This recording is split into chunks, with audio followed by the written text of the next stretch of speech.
A long time ago, a young man came up to his father and said, "Dad, what is the value of my life?" Father said that, "Son, I need you to go and grab this stone.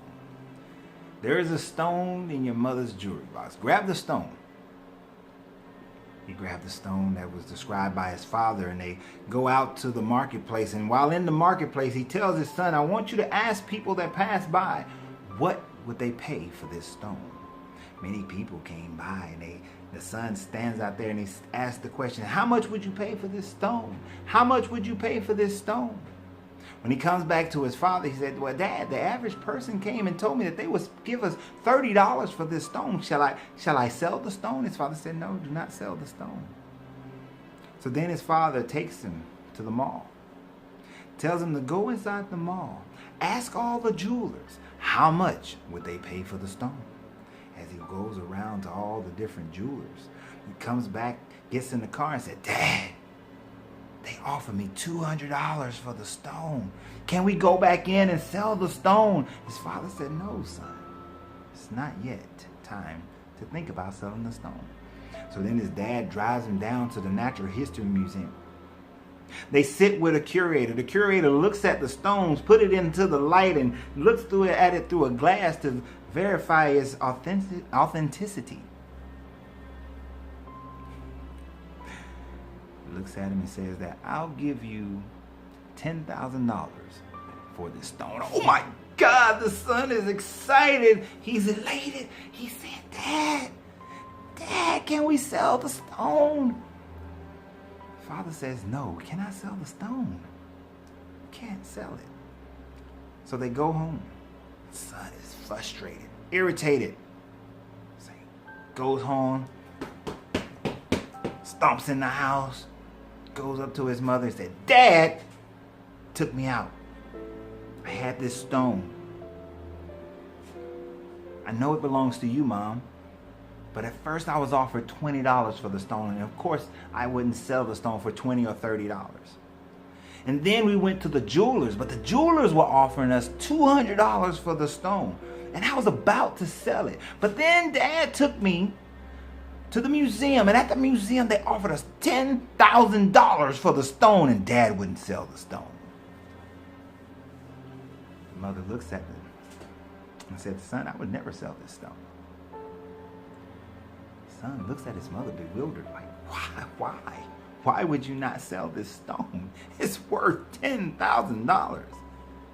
His mother says that, "Well, to me, this stone has no value. You see, son, when you were just 6 months old, your father and I was having problems. What I did not know is that he was going through his own depression right after your birth. But during that time frame, he had to go away, and he went to a country where this stone is plentiful. And while there, he purchased this stone. And upon coming back home, he came back home and apologized for not being there. He apologized at a time frame where I was ready to leave and end the marriage. Your father bought this stone as a representation of us sticking together throughout all times, because this, son, is a piece of amber." The son understood all the metaphor, but not the amber part. And he looks at his dad. He said, "What is amber?" He says that amber is tree sap that has rolled down a tree and become fossilized. And every now and then, that tree sap captures insects or captures prehistoric footprints, and then becomes hardened and holds that imprint for millions of years.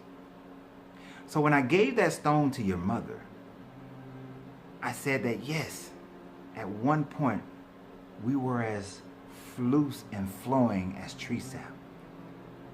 But if we just hold together, then we will become a precious stone.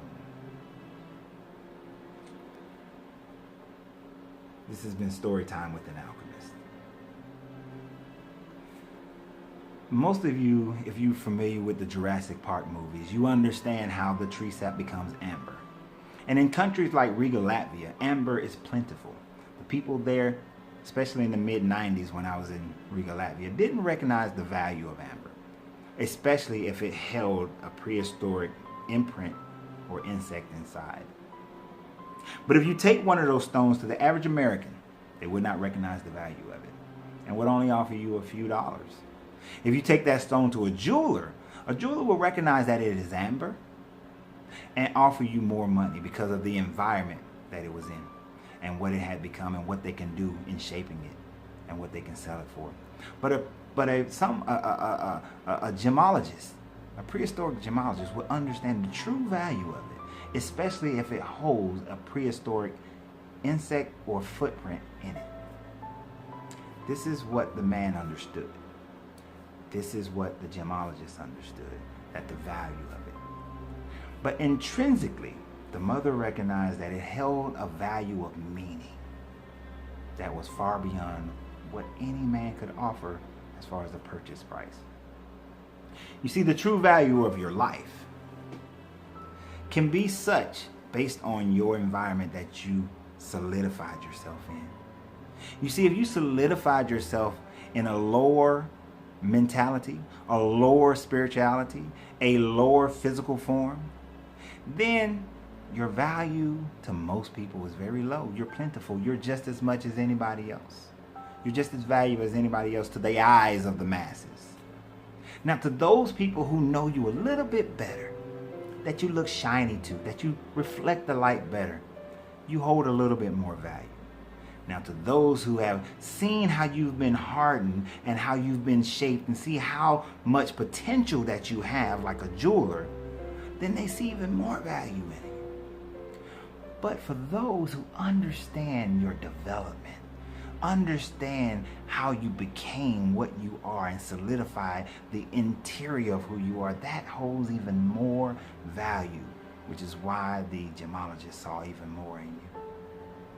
But for those who understand the meaning of you, they hold you to a much higher esteem, hold you to be someone that has no value, that no amount of money could ever replace, that you represent something that no amount of money can ever pay for. You see, oftentimes we don't put ourselves in an environment where we can allow our natural energy, our natural spirit, our natural person to develop into something that has tremendous value. And sometimes we don't put ourselves in the right environment with the right people who can recognize that value. You see, I've coached many people, and most of them have been in environments or around people or married to people who don't recognize their value, who don't augment their value, who don't make them feel or allow them to grow and expand as the universe expands, to be able to bring in the abundance of the universe and be able to fulfill their greatest potential. Most people are not in that environment. Most people don't find themselves with those type of people around them. But what I implore you to do is find yourself in that environment. You know, I pick on my oldest daughter. When I came back from Riga, Latvia, we took a trip to Calella, Spain. I always call her the Queen of Calella. The reason why I call her the Queen of Calella is that while we were there were a bunch of people from Russia, Scandinavia who were there. They don't hardly see a lot of black children. So she was the Queen of Calella. We was out on the beach. We had a regular umbrella in the sand to cover her from being exposed to the sunlight. She was a preemie, so she was born a little, she had make sure she was taken care of. And people came and the $200 beach umbrellas, planted it in the sand and opened it up and say, "We bought this for the baby." We would be at the dining hall of the restaurant and people would come over and just to look at her and play with her.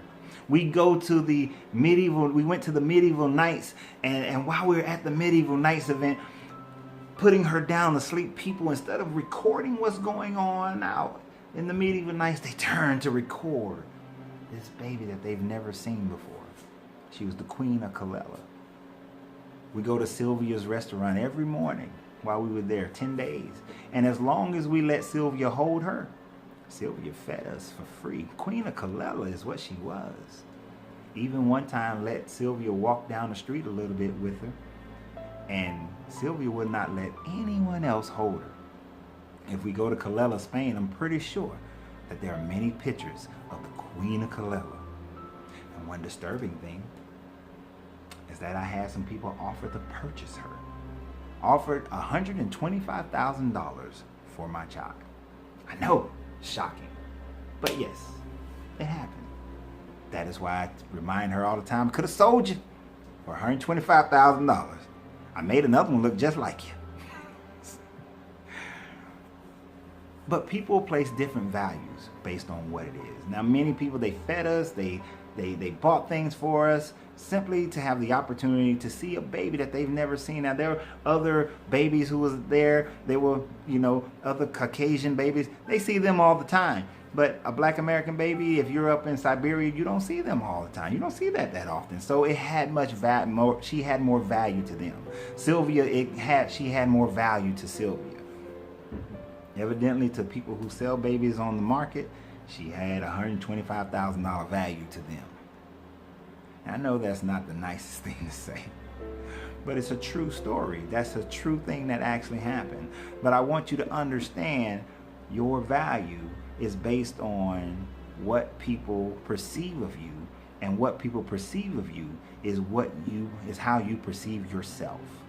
So if you want to be looked upon with greater value, then see yourself with greater value. If you are not in an environment to increase your value, if you're not in an environment where somebody can respect your value, then we need to change your environment.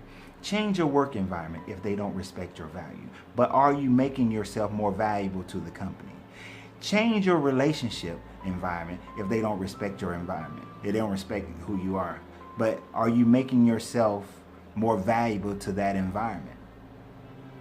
You see, if a person has great dreams and great aspirations, but they're around people who cannot support those great dreams and aspirations, can't support what they desire, then you want to achieve those things. I'm sorry, but you'll be handicapped.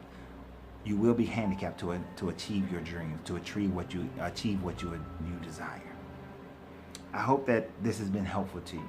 This has been Story Time with an Alchemist. Remember, you got to free yourself to be yourself, because your greatness is non-negotiable. And continue to support us on Patreon.